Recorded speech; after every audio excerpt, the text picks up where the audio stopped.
بسم اللہ الرحمن الرحیم۔ ملفوظات حضرت مسیح موعود 18 جنوری سن 1903۔ فرمایا جب تک انسان موت کا احساس نہ کرے وہ نیکیوں کی طرف جھک نہیں سکتا۔ میں نے بتلایا ہے کہ گناہ غیر اللہ کی محبت دل میں پیدا ہونے سے پیدا ہوتا ہے اور رفتہ رفتہ دل پر غلبہ کر لیتا ہے۔ پس گناہ سے بچنے اور محفوظ رہنے کے لیے یہ بھی ایک ذریعہ ہے کہ انسان موت کو یاد رکھے اور خدا تعالیٰ کے عجائبات قدرت میں غور کرتا رہے، کیونکہ اس سے محبت الہی اور ایمان بڑھتا ہے، اور جب خدا تعالیٰ کی محبت دل میں پیدا ہو جائے تو وہ گناہ کو خود جلا کر بھسم کر جاتی ہے۔ دوسرا ذریعہ گناہ سے بچنے کا احساس موت ہے۔ اگر انسان موت کو اپنے سامنے رکھے تو وہ ان بدکاریوں اور کوتاہ اندیشیوں سے باز آ جائے اور خدا تعالیٰ پر اسے ایک نیا ایمان حاصل ہو اور اپنے سابقہ گناہوں پر توبہ اور نادم کا موقع ملے۔ انسان عاجز کی ہستی کیا ہے؟ صرف ایک دم پر انحصار ہے، پھر کیوں وہ آخرت کا فکر نہیں کرتا اور موت سے نہیں ڈرتا اور نفسانی اور حیوانی جذبات کا مطیع اور غلام ہو کر عمر ضائع کر دیتا ہے۔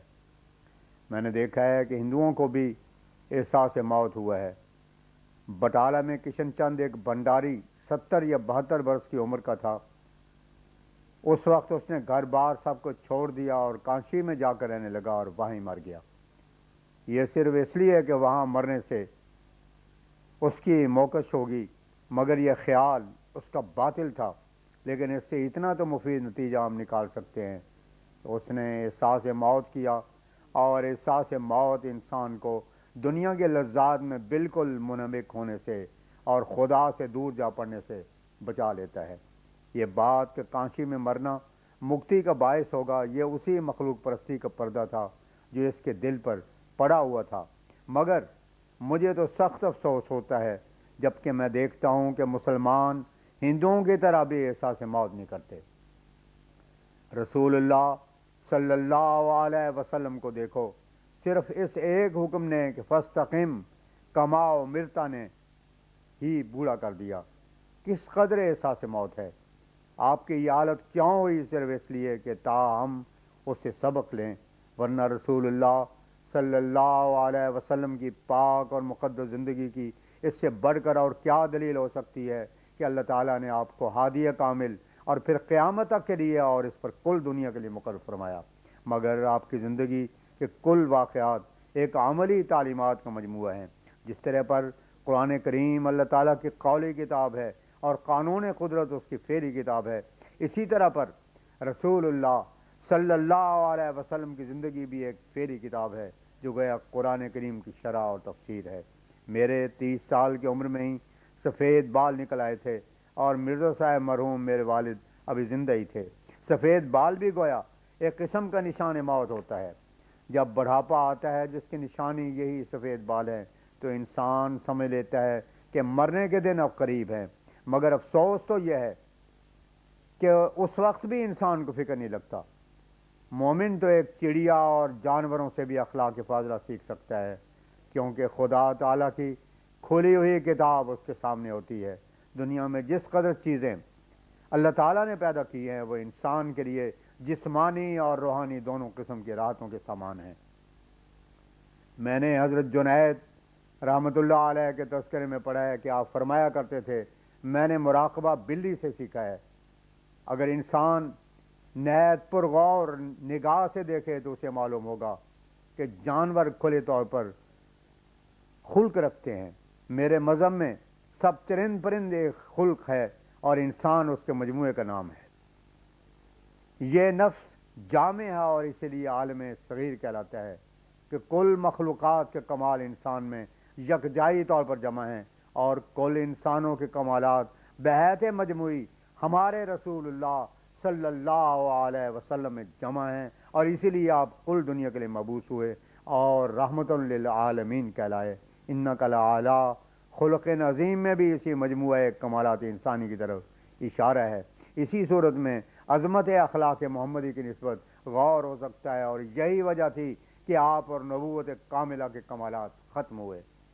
یہ ایک مسلم بات ہے کہ کسی چیز کا خاتمہ اس کی علت غائی کے اختتام پر ہوتا ہے، جیسے کتاب کے جب کل مطالب بیان ہو جاتے ہیں تو اس کا خاتمہ ہو جاتا ہے، اسی طرح پر رسالت اور نبوت کی علت غائی رسول اللہ صلی اللہ علیہ وسلم پر ختم ہوئی، اور یہی ختم نبوت کے معنی ہیں، کیونکہ یہ ایک سلسلہ ہے جو چلا آیا ہے اور کامل انسان پر آ کر اس کا خاتمہ ہو گیا۔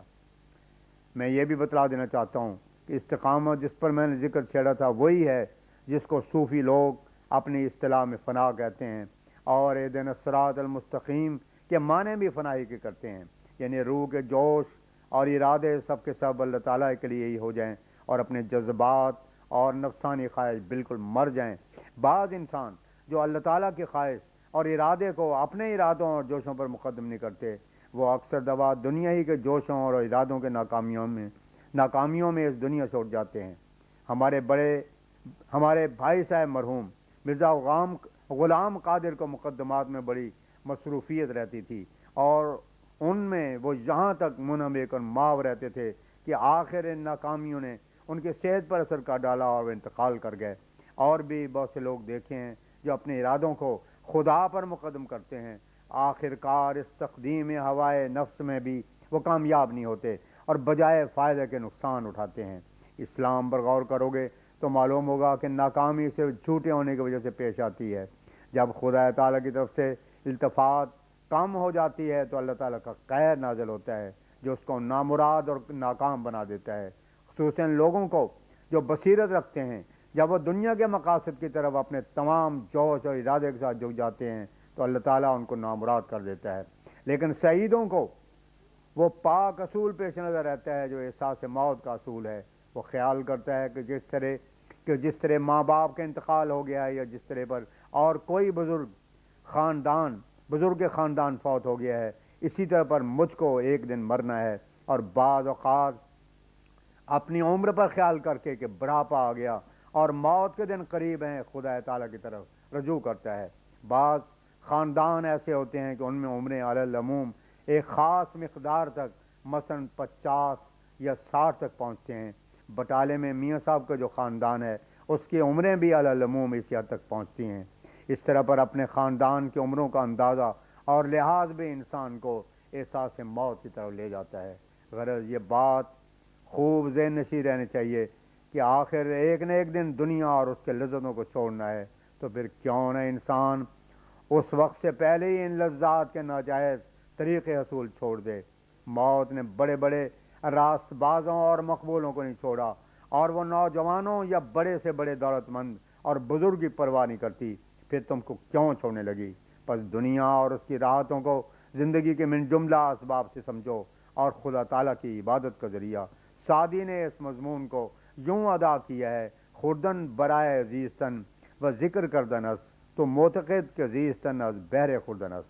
یہ نہ سمجھو کہ خدا ہم سے خواہ مخواہ خوش ہو جائے اور ہم اعتزاز میں رہیں، مگر ایسے اندھوں کو اگر خدا کی طرف سے ہی پروانہ آ جائے تو وہ ان لذتوں کو جو جسمانی خواہشوں اور ارادوں کی پیروی میں سمجھتے ہیں نہ چھوڑیں گے، اور ان کو اس لذت پر جو ایک مومن کو خدا میں ملتی ہے ترجیح دیں گے۔ خدا تعالیٰ کا پروانہ موجود ہے جس کا نام قرآن شریف ہے، جو جنت اور ابدی آرام کا وعدہ دیتا ہے، مگر اس کے نعمتوں کے وعدے پر چنداں لحاظ نہیں کیا جاتا، اور عارضی اور خیالی خوشیوں اور راحتوں کی جستجو میں کس قدر تکلیفیں غافل انسان اٹھاتا اور سختیاں برداشت کرتا ہے، مگر خدا تعالیٰ کی راہ میں ذرا سی مشکل کو دیکھ کر بھی گھبرا اٹھتا اور بدظنی شروع کر دیتا ہے۔ کاش وہ ان فانی لذتوں کے مقابلہ میں ان ابدی اور مستقل خوشیوں کا اندازہ کر سکتا۔ ان مشکلات اور تکالیف پر فتح پانے کے لیے ایک کامل اور خطا نہ کرنے والا نسخہ موجود ہے جو کروڑ راست بازوں کا تجربہ کرتا ہے۔ وہ وہی نسخہ ہے جس کو نماز کہتے ہیں۔ نماز کیا ہے ایک قسم کی دعا ہے جو انسان کو تمام برائیوں اور فوائد سے محفوظ رکھ کر حسنات کا مستحق اور انعام الہیہ کا مورد بنا دیتی ہے۔ کہا گیا ہے کہ اللہ اسم اعظم ہے، اللہ تعالیٰ نے تمام صفات کو اس کے تابع رکھا ہے۔ اب ذرا غور کرو، نماز کی ابتدا اذان سے شروع ہوتی ہے، اذان اللہ اکبر سے شروع ہوتی ہے، یعنی اللہ کے نام سے شروع ہو کر لا الہ الا اللہ یعنی اللہ ہی پر ختم ہوتی ہے۔ یہ فخر اسلامی عبادت کو ہی کو ہے کہ اس میں اول اور آخر میں اللہ تعالیٰ مقصود ہے، نہ کچھ اور۔ میں دعویٰ سے کہتا ہوں کہ اس قسم کی عبادت کسی قوم اور ملت میں نہیں ہے۔ پس نماز جو دعا ہے اور جس میں اللہ کو جو خدا تعالیٰ کا اسم اعظم ہے مقدم رکھا ہے، ایسا ہی انسان کا اسم اعظم استقامت ہے۔ اسم اعظم سے مراد یہ ہے کہ جس ذریعے سے انسانیت کے کمالات حاصل ہوں، اللہ تعالیٰ نے اہدنا الصراط المستقیم میں اس کی طرف ہی اشارہ فرمایا ہے، اور ایک دوسرے مقام پر فرمایا الذین قالوا ربنا اللہ ثم استقاموا تتنزل علیہم الملائکہ اللہ تخافوا ولا تحزنوا، حامیم سجدہ آیت 31۔ یعنی جو لوگ اللہ تعالیٰ کے ربوبیت کے نیچے آ گئے اور اس کے اسم اعظم استقامت کے نیچے جب بیضۂ بشریت رکھا گیا، پھر اس میں اس قسم کی استعداد پیدا ہو جاتی ہے کہ ملائکہ کا نزول اس پر ہوتا ہے اور کسی قسم کا خوف و حزن ان کو نہیں رہتا۔ میں نے کہا ہے کہ استقامت بڑی چیز ہے۔ استقامت سے کیا مراد ہے؟ ہر ایک چیز جب عین محل اور مقام پر ہو وہ حکمت اور استقامت سے تعبیر پاتی ہے۔ مثلا دوربین کے اعضاء کو اگر جدا جدا کر کے ان کو اصل مقامات سے ہٹا کر دوسرے مقام پر رکھ دیں وہ کام نہ دے گی۔ غرض وضع شیء فی محلہ ہی کا نام استقامت ہے، یا دوسرے الفاظ میں یہ کہو کہ حیات طبیعی کا نام استقامت ہے۔ پر جب تک انسانی بناوٹ کو ٹھیک اسی حالت میں پر نہ رہنے دیں اور اسے مستقیم حالت میں نہ رکھیں، وہ اپنے اندر کمالات پیدا نہیں کر سکتی۔ دعا کا طریق یہی ہے کہ دونوں اسم اعظم جمع ہوں اور یہ خدا کی طرف جاوے، کسی غیر کی طرف رجوع نہ کرے، خواہ اس کی ہوا و ہوسی کا بت کیوں نہ ہو۔ جب یہ حالت ہو جائے تو اس وقت ادعونی استجیب لکم کا مزہ آ جاتا ہے۔ بس میں چاہتا ہوں کہ آپ استقامت کے حصول کے لیے مجاہدہ کریں اور ریاضت سے اسے پائیں، کیونکہ وہ انسان کو ایسی حالت پر پہنچا دیتی ہے جہاں اس کی دعا قبولیت کا شرف حاصل کرتی ہے۔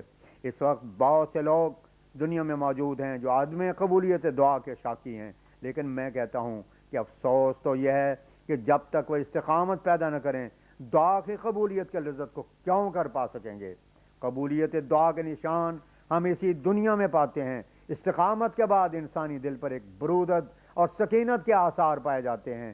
کسی قسم کی بظاہر نامرادی اور نامرادی پر بھی دل نہیں جلتا، لیکن دعا کی حقیقت سے ناواقف رہنے کی صورت میں ذرا ذرا سی نامرادی بھی آپ سے جہنم کی لپٹ ہو کر دل پر مستولی ہو جاتی ہے اور گھبرا گھبرا کر بے قرار کیے دیتی ہے۔ اسی کی طرف اشارہ ہے نار اللہ الموقدۃ التی تطلع علی الافئدہ، الحمزہ آیت 7 و 8۔ بلکہ حدیث شریف سے معلوم ہوتا ہے کہ تب بھی نار جہنم کا ایک نمونہ ہے۔ اب یہاں ایک اور بات بھی یاد رکھنے کے قابل ہے کہ چونکہ رسول اللہ صلی اللہ علیہ وسلم نے وفات پا جانا تھا، اس لیے ظاہری طور پر ایک نمونہ اور خدا نمائی کا آلہ دنیا سے اٹھنا تھا۔ اس کے لیے اللہ تعالیٰ نے ایک آسان راہ دکھا دی کہ قل ان کنتم تحبون اللہ فاتبعونی، آل عمران آیت 32۔ کیونکہ محبوب اللہ مستقیم ہوتا ہے، زیغ رکھنے والا کبھی محبوب نہیں بن سکتا۔ اور رسول اللہ صلی اللہ علیہ وسلم کی محبت کی ازدیاد اور تجدید کے لیے ہر نماز میں درود شریف کا پڑھنا ضروری ہو گیا، تاکہ اس دعا کی قبولیت کے لیے استقامت کا ایک ذریعہ ہاتھ ہے۔ یہ ایک مانی ہوئی بات ہے کہ آن حضرت صلی اللہ علیہ وسلم کا وجود ذلی طور پر قیامت تک رہتا ہے۔ صوفی کہتے ہیں کہ مجددین کے اسماء آن حضرت صلی اللہ علیہ وسلم کے نام پر ہی ہوتے ہیں، یعنی ذلی طور پر وہی نام ان کو کسی اور رنگ میں دیا جاتا ہے۔ شیعہ لوگوں کا یہ خیال کہ ولایت کا سلسلہ حضرت علی کرم اللہ وجہ پر ختم ہو گیا محض غلط ہے۔ اللہ تعالیٰ نے جو کمالات سلسلہ نبوت میں رکھے ہیں مجموعی طور پر وہ ہادی کامل پر ختم ہو چکے، اب ذلی طور پر ہمیشہ کے لیے مجددین کے ذریعے دنیا پر اپنا پرتاؤ ڈالتے رہیں گے۔ اللہ تعالیٰ اس سلسلے کو قیامت تک رکھے گا۔ میں پھر کہتا ہوں کہ اس وقت بھی خدا تعالیٰ نے دنیا کو معروم نہیں چھوڑا اور ایک سلسلہ قائم کیا ہے، ہاں اپنے ہاتھ سے، اس نے ایک بندے کو کھڑا کیا اور وہ وہی ہے جو تم میں بیٹھا ہوا بول رہا ہے۔ اب خدا تعالیٰ کے نزول رحمت کا وقت ہے، دعائیں مانگو، استقامت چاہو، اور درود شریف جو حصول استقامت کا ایک زبردست ذریعہ ہے، بکثرت پڑھو، مگر نہ رسم اور عادت کے طور پر بلکہ رسول اللہ صلی اللہ علیہ وسلم کے حسن اور احسان کو مد نظر رکھ کر، اور آپ کے مدارج اور مراتب کی ترقی کریے اور آپ کی کامیابی کے واسطے۔ اس کا نتیجہ یہ ہوگا کہ قبولیت دعا کا شیریں اور لذیذ پھل تم کو ملے گا۔